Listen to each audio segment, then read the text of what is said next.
Hey everybody, we're back with another video of, we're reviewing the Walking Dead comic book. I'm Hector, this is Marina.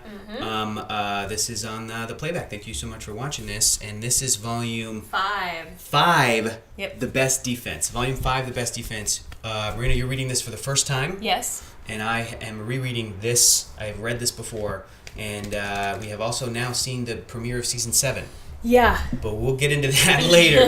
But this is just a straight up comic book review. This is really like the first major comic book that you've read kind of through. Yeah, and so let's just get into it. What is your overall thoughts without any spoilers? And then we'll talk about what happens in the book and then kind of go from there. But just give your overall, how'd you feel no about spoilers it? from the comic book? Yeah. What do you think about this book? It's good. It's getting even. It's getting even with the show-ish. Ooh. Almost. Ooh. Like, I still not much. I still prefer the show. Like, season 3. 3 is the prison, and we're still kind of in the middle of that. So I still prefer season 3 to the comic book, but it's much closer. It's much closer of a gap. Yes. One day it'll the thing that flip-flop. that I thought was like, there's going to be something that happens that to me sends it over, hasn't happened yet. Okay. But the thing that happens in this, close. And the thing that happened in this is... So, spoilers Rick gets his hand cut off, which was awesome. That was so cool. Yeah, I read it, and I could find the picture. I read it, and I was like, he Game of Thrones to him? Yep. He, like, Jaime Lannistered him? I want him to have a gold hand after this. Look at that. So cool. Look at that. Yeah. And this is, again, like, Game of Thrones, the book came out before this comic book. Robert Kirkman hadn't read it. Yeah. Later, Robert Kirkman, when he saw that happen in the show, he was like, oh, that was cool. Like, I wish we'd have done it. Or, like, but now, if we would have done it, it would have been copying because the book came out. And if they did it in the show, then everyone would have been like, it's the same thing. It's a bummer, too, that it hasn't happened in the show for just, like, budget reasons. For just, like, the logistics of, like, using a green screen on actor Andrew Lincoln's hand every episode and having to like key it out and like special effects it out so he doesn't have a hand because for the rest of the comic book, which is like a terrible reason to not do something. Like, it is a little bit of like story compromise just for like making it work for a TV show a little bit. It's a good example of that, but also like I also get it, but I also wish as a fan like that it happened. But I get it. I just think it's like as a sole reason not to do something, it's like a cop-out. It's a little bit of a cop-out. Just being like, it's hard. It's like, well, so is making a TV show. With all those zombies and you guys pull it off. Right, yeah. And there's a bunch of CG all the time and like the show always looks great. So Yeah. So what happens in this book is they're still at the prison. It opens with a couple of the characters seeing a helicopter crash. Which is cool. Really exciting. I don't think that happened in the TV show. You guys correct us if we're wrong. I also agree. I think that, like I was saying earlier, in season 1, Rick sees a helicopter, faintly, and like nobody else sees it. But nobody follows it up, and that was it. And I think there's a helicopter crash at some. Maybe I'm wrong. Maybe I'm just confusing it with this. Yeah, I don't think there is. But like maybe they go to a group of like military dudes that have a helicopter. I don't think so because when I read the part about the helicopter, I went like, oh shit, like this is the first time a helicopter has been mentioned in the world of the Walking Dead. All in the Walking Dead. Okay. Which is why in our review of Fear of the Walking Dead, when there was a helicopter, I was like, oh my god, this concept hasn't been explored at all before, so like maybe that was an homage to fact that they took it out of the TV show and they stuck it in Fear of the Walking Dead. So they go and a couple of characters go and look for this stuff. And of course Rick is always like, okay, I just got home from being in danger, but I love you, bye, and leaves. All the time. And Laurie's stuck back at the prison and she's worrying about him, but she becomes kind of numb to it. And so Glenn puts on the military They find the riot gear, which is cool.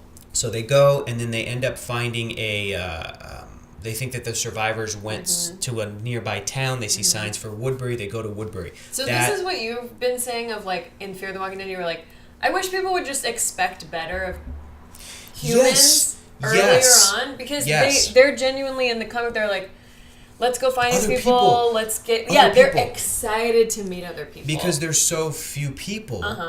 that idea of, nope, everybody we meet's going to be evil, right? A rapist, a murderer, they're going to take our shit. That hasn't happened yet. Like, set in yet. Yeah. Even after they got to the prison and that guy killed and tried to kill other people, they still are not like, everybody we encounter is going to be evil. They're like, well, he was a prisoner anyway. Like, I know. He was already bad or whatever. I brought that up to Robert Kirkman. I was like, do you guys ever worry that, like, you make characters too evil, especially in the case of Negan? Like, he's so evil. Yeah. Like, there's more to learn about him, but he's so evil.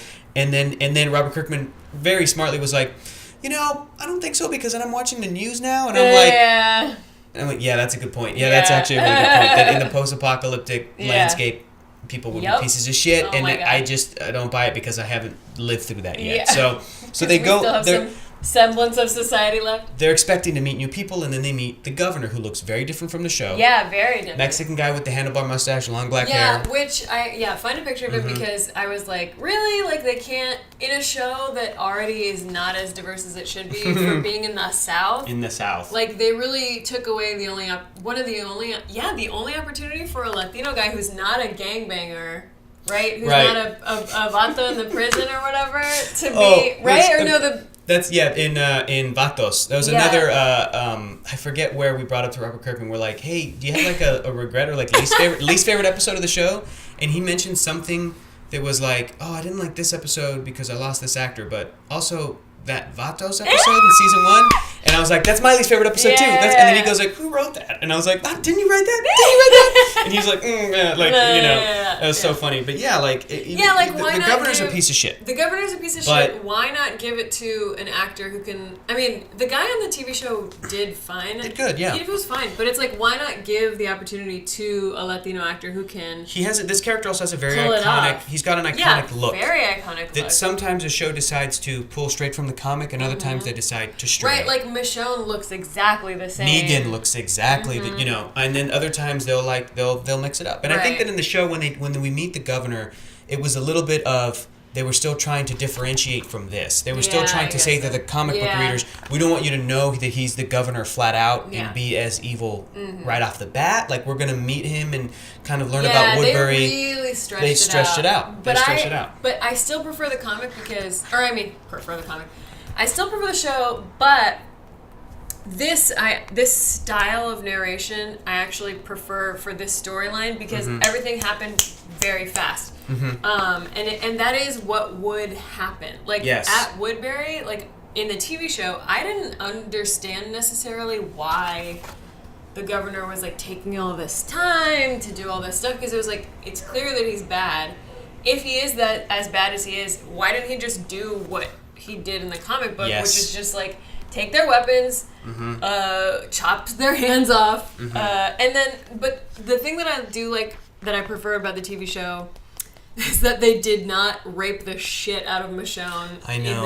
In the TV show. And the governor does that. They made, like, a reference to it with Maggie, who the governor almost rapes, but, like, this shit is brutal in the comic book. And it's Marina, like, it's gonna get worse. Oh, God! It's gonna get worse, and it's like, you can get away with way more in the comic book. Yeah. I mean, look at what happened with the season 7 premiere, and we haven't gotten to that point in the comic book yet, but there was a level of violence and brutality that people are like, how are you getting away with this AMC? It's a TV show. And they still aren't allowed to do cussing, which is also another thing that's in the comic book, and you're like, that kind of helps sometimes. It adds that oomph. Yeah. I remember, we've had this conversation before, but we loved the show Lost. We would watch Lost and go like, man, if that was real, if they could just run around and be like, oh, fuck! The others are coming and we're fucked. The first episode, the pilot, when everyone is running around after a plane crash and no one is cussing, like, it's so unrealistic to be like, darn it, dang it, crap. Like, everyone would be like, fuck, fucking shit, fuck. Fuck you, Ben, you piece of shit. Instead, it's just like, you're a monster. You're exactly. And the governor has that great thing where he's watching zombie heads as his TV entertainment, and he's just so much worse in the comic. I know, and it's good and bad. I get it. Yeah, it's good because it's like, this guy is bad. He's pure bad, and it makes sense to me that he does all this stuff, and it makes sense. The way that he has his daughter tied up is makes much more sense in the book. Yeah, because he feeds her, and they, like, become less hungry. I don't know if... Do you remember that? Yes. Like, yes. the logic of, like, if you feed a zombie, it will be less hungry. It's true. Because it'll just sit there and kind of want to be left alone yeah, and eat. Which is, like... I don't think they mentioned that at all in the show. Right. But and in the show, he's trying to cure her. Yeah. And in the comic book, so far, it seems like he knows keeping her fed, yeah. She can't be cured, and he almost thinks, like... I forget if they go over it in this, but I think, to me, there was an idea of like, well, that's just my daughter now, or she's dead no matter what, but I'm going to, He doesn't talk about it, but he just keeps her, like, this is my daughter now, I'm going to give her a foot in a bucket. And I promise you this is fresh. Just eat it. Yeah. And it was interesting because, like, she tries to bite him and he, like, smacks her. He's like, you never try to bite me, like, what's happening or whatever. Which is like, yeah, he's just... he's just acting like she's his kid. Not that you're supposed to hit kids, but like he's just treating her like this is his life. This world is the norm to him, and he so far in this comic book he's the opposite depiction of a character like Rick, who's still they're all trying to hold on to society, and this guy's like, and that's an idea that's going to keep getting explored, and that's basically every villain in The Walking Dead is that they're like, this is the wild now, this is the world, Another great. Oh, go ahead. No, you go ahead. Did they? In the TV show, have that fighting ring? Yeah, because Merle, played by the guy from Guardians of the Galaxy, I'm forgetting the actor's name. Fantastic actor. When they meet Merle again with his hand cut off, he's with the governor, and they have those zombie arenas. Do they kill them after? The zombies? No, huh? No. Yeah, because in the book, in the comic, they let them get eaten, like, after, I think. Like, they feed them... to the zombie, like the zombies eat them in the comic book. Like if you find the fight, maybe it's by accident or maybe it's on purpose. But I think it's by accident because they send out who do they send out in this fight? It's just two dudes. Yeah, it's just two guys. But that's not a character or anything. No, it's not Rick no. or anything. But after the fight, like they show the zombies eating the fighters. Let me get to that. Like they like so this is the. These are all the zombies they're eating. Those are the zombies. Anyway, sorry, we're like looking at a book that you can't see. But I don't know if they're definitely feeding them something. The people of the town are feeding the chained up zombies something, and they're like in this garage. This is the scene that we're talking about, and it's been a hot minute since I read it. Like I read this a week before I give it to Marina, and then Marina reads it. I should know since I literally just read it. But I'm thinking of the show too much. I don't know if they give a fighter up. I think that they maybe capture other people. Wasn't it one of the helicopter crash victims? Yes, yeah. In general, the governor takes outsiders and feeds them to the zombies. Right, because he was going to do that with Rick. But anyway, so the governor is very bad, and he's consistent at least, and I like that. Yes. But I don't love watching. And you Sorry, dude. No, I mean it's okay. But you can get around it in the comic. Like you don't have to depict everything. You can depict certain parts. You can only show one picture of it. Like there is an element of in the show of definitely going too far. There's an argument to be made for. I'm glad they don't go this far in the show. There is also when they film the show, they film violence and they film gore and they film these prosthetics and they do that stuff and they kind of put it in the cut and then they wait to get notes from AMC. Oh, really? And to their credit, they were saying to AMC's credit that they've kind of been like they understand that if it's for a very important moment, like happened in the season 7 premiere, that they'll let that violence be shown on television. But if it's something that might not be that important, they cut back and they cut around it. Yeah, because like it's not super important that Michonne gets raped a bunch. Right. Like he's to be evil. shown. Yeah. We get that he's evil. Like it does emphasize that like he says it like twice. He's like, I'm just gonna rape her until she finds a way to kill herself, which is like that's a bad dude. Yeah. Like that's a super bad dude. Yep. But then my question is, if he's that bad, why does he give a fuck about pretending to the rest of his people village that he's not that bad dude? Right. You know what I mean? Like if he really is that way, is it power? Wouldn't he not care? I don't know. I don't know. I'm forgetting if it gets explored later. Hey Jake, what's up, bud?